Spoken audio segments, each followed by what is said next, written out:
You probably don't know that there's a new Volkswagen out that doesn't look like a Volkswagen.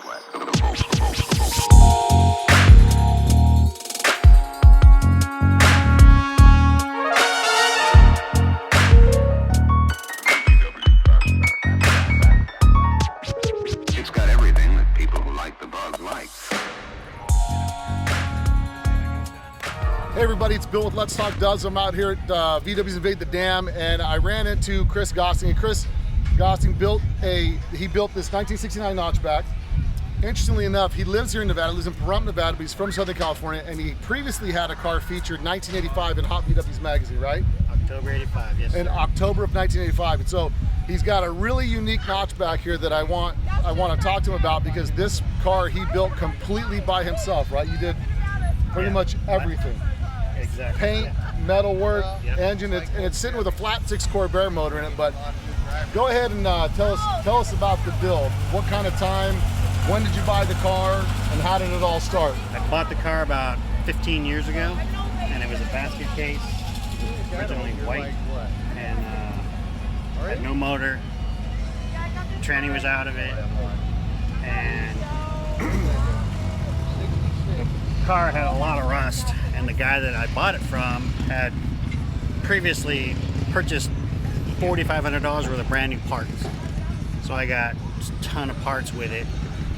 And basically, he figured out he couldn't fix it. I knew I could fix it. So I basically bought the car and all the parts for $3,500. So I figure I got the car for free and the parts at a discount.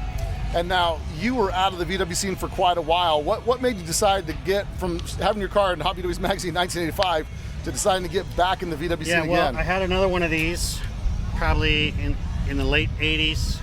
I had another Notchback that I actually did the same conversion to. You did the Corvair conversion. Yeah.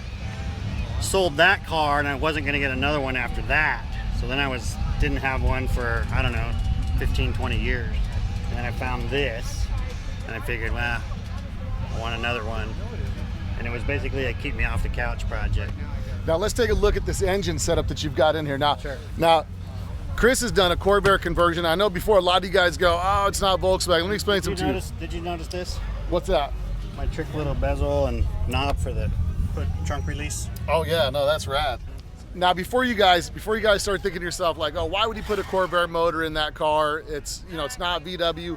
Well, back in the 70s, really a popular thing a lot of guys did, the fastest thing that they did was take a Corvair motor and reverse rotate it and then put it in a Volkswagen. So this is kind of the throwback that he did. So before you guys start thinking, that's not right, it really fits almost perfectly in here. Tell us a little bit about everything that you've done to this motor, because a Corvair normally has a bent fan belt that comes up and rotates and turns that.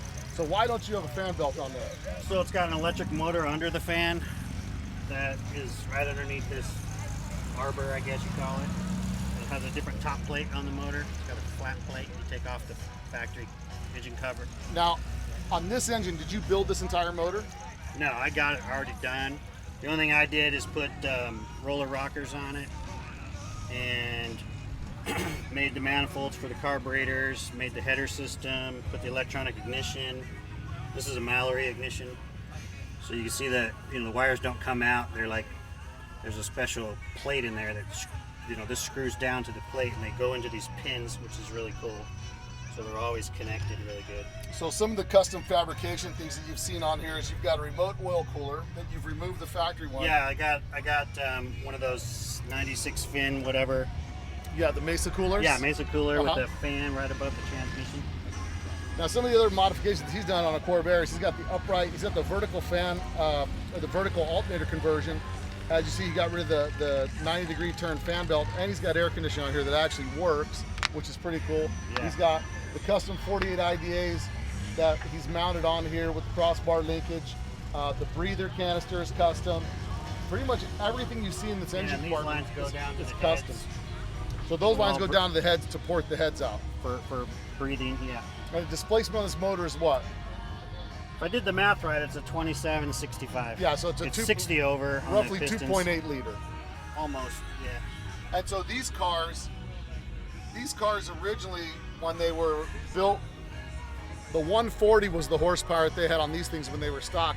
and you had really small carburetors on there. They weren't like the 40.8s. So the 48s on this thing, the electric fan, some of those other conversions he's done would really make this probably, if I had to guess, from 140, you're probably closer to 180 horse, 160 horse, somewhere in that area. Yeah, I'm hoping so. Yeah, so now, what did you do for transaxle on this? It's a built Volkswagen tranny, you know, heavy IRS side covers, IRS, 388 ring and pinion, super beautiful furs. They're stock gears, ratios, like a 378 first, you know. I forget what the numbers are, but stock second, third, and then a 088 fourth, 040, what is it? 082. 082 fourth, and a 388 ring and pinion. And then on this car, super diff and all that. so this car was Gusseted it was a basket case when you bought it. You did paint, body work, all the custom All the metal engine, work, yeah. all the metal work inside the engine compartment, which is really, really incredible. I mean, I stamped all these stainless mesh grills. I made a stamp and stamped them myself. and they can find that on I've your got Instagram. that on- If yeah. they go check your Instagram, which is CNG. Yeah, CNG_Notchback. And the same thing with the speaker grills. You know, I stamped those too. Made that whole speaker grill and the speaker pods in the front. Tell us a little bit about the air conditioning setup that's in there. That's custom ducting that you made?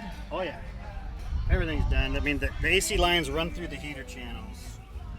So, and I was told that if they don't see any air, they won't sweat. Because one of them sweats, one of them doesn't. One's hot, one's cold. Right. So you wrap it with this special tape, and so it shouldn't sweat. Because otherwise, you're gonna rust out my heater channel. Right. But one goes down this side, one goes down the other, so you can't see any lines under the car or nothing like that. One comes up this way and through into the box. So Let's walk around here in the front. Now, if you look at the car, the paint on this thing is really phenomenal, especially when you take into consideration that you're not a professional painter. no. Yeah, I mean, this guy I've literally painted a did, few cars, but not like this. he did everything in his garage on this car, so which is pretty incredible. I mean, if you look at the detail work, I mean, it's well deserved. He took a top 20 award here, and it's really a phenomenal job that's done. Now, these holes in the front are for your air condenser, right? For the AC condenser, correct. So now that you have it done, the real question I have for you: are you going to drive it now? Eventually, So you want to take it through the show we'll take circuit it a to little bunch bit, of shows, yeah. and now this car you've got 4-wheel disc brakes on it. Yeah. So you got 4-wheel disc brakes. You've got the detailed Fuchs on here. I mean, really, it checks all the boxes as a contemporary car today. And I Custom personally, air shock things. yeah. So you've got the custom hood struts in there. I mean, I think this car really is on par with anything that's built today. And personally, I like stuff that's a little different. And I really like that you kind of did something a little different with the power plant.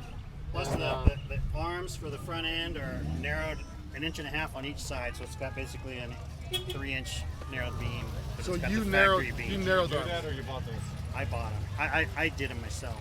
You've cut and fabbed the arms Yeah, yourself. and they're all gusseted and done up really nice. I can show you pictures of them, but they're way better than the ones you can buy. The ones you can buy look like they break right off. These Yeah. ones will not break at all. So, I mean, I think that's it. I think you guys. They're pretty stout. So what I think is incredible is that, you know, he had a car featured back in 1985, October 85, Hot VWs. What, you remember the name of the feature? It was a Sanrail issue. So it was a Sanrail issue. So if you guys got to check it out in your archives. Chris Gosting, he's back on the scene again after a long hiatus. He's built a killer notch, and he's done it all himself. So keep an eye on it out at the show circuit. If you see the car, come up to him, talk to him, check it out for yourself, and I'll bet you'll find this is a real nice car. Thanks for coming on and talking to us. Thank you. You got it.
that there's a new Volkswagen out that doesn't look like a Volkswagen.